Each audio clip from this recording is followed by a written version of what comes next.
അമ്മേനെ ഞാൻ ഇന്ന് K-Smart എന്ന് പറയുന്ന ഒരു ആപ്ലിക്കേഷൻ പരിചയപ്പെടുത്താൻ പോവാം. ഇത് കേരള ഗവൺമെൻറ് ഇംപ്ലിമെൻറ്റ് ചെയ്ത ഒരു ആപ്പാണ്. അതായത് നമുക്ക് ഇവിടെ ഓഫ്ലൈൻ ആയിട്ടുള്ള കുറേ കാര്യങ്ങൾ നമ്മൾ അപ്ലൈ ചെയ്യാൻ പോകുന്നത് എളുപ്പമാക്കാൻ വേണ്ടിയിട്ടാണ് ഈ ഒരു ഓൺലൈൻ സർവീസ് ഇവിടെ ഗവൺമെൻറ് ഉണ്ടാക്കിയിരിക്കുന്നത്.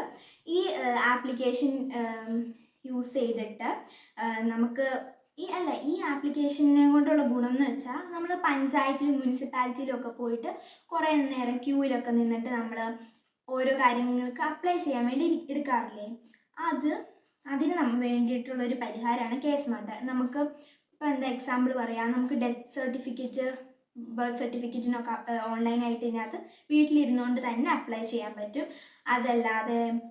അതല്ലാണ്ട് ബിൽഡിംഗ് പെർമിറ്റ് അപ്ലൈ ചെയ്യാൻ പറ്റും, ട്രേഡ് ലൈസൻസ് റിന്യൂ ചെയ്യാൻ പറ്റും. അങ്ങനെ കുറേ ഗുണങ്ങളുണ്ട് ഈ ആപ്പ് വെച്ചിട്ട്. അപ്പോൾ ഈ ആപ്പ് എങ്ങനെ നമുക്കൊന്ന് പ്രവർത്തിക്കുന്നതെന്ന് നോക്കിയാലോ. അപ്പോൾ ഈ ആപ്പ് പ്ലേ സ്റ്റോറിൽ അവൈലബിൾ ആണ്. ഞാനിപ്പോൾ പ്ലേ സ്റ്റോറിൽ ഇൻസ്റ്റാൾ ചെയ്തിട്ടുണ്ട്. ഇത് ഓപ്പൺ ചെയ്ത് എടുക്കുവാണ് അമ്മ. ഇത് ഓപ്പൺ ചെയ്യുമ്പോൾ ഗെറ്റ് സ്റ്റാർട്ടഡ് എന്ന് പറയുന്ന ഈ ഓപ്ഷൻ കണ്ടോ, ഈ ഓപ്ഷനിൽ ക്ലിക്ക് ചെയ്യാം. എന്നിട്ട് നമുക്ക് ഇവിടെ അക്കൗണ്ട് സ്റ്റാർട്ട് ചെയ്യണം. ക്രിയേറ്റ് അക്കൗണ്ട് ക്ലിക്ക് ചെയ്യാം.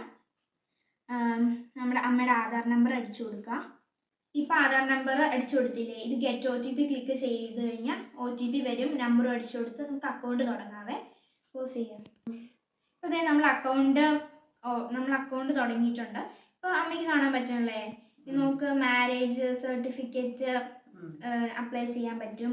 ഇത് കണ്ടോ, ഇവിടെ കണ്ടോ, ബർത്ത് ആൻഡ് ഡെത്ത് സർട്ടിഫിക്കറ്റിന് അപ്ലൈ ചെയ്യാൻ പറ്റുന്ന ഓപ്ഷൻസ് ഒക്കെ ഉണ്ട്. ഇവിടെ നമ്മൾ വെരിഫൈ ചെയ്തിട്ട് വേണം കേട്ടോ ഇതിനൊക്കെ അപ്ലൈ ചെയ്യാൻ, എന്നാലേ നമുക്ക് പറ്റുള്ളൂ. ഇത്രയേ ഉള്ളൂ.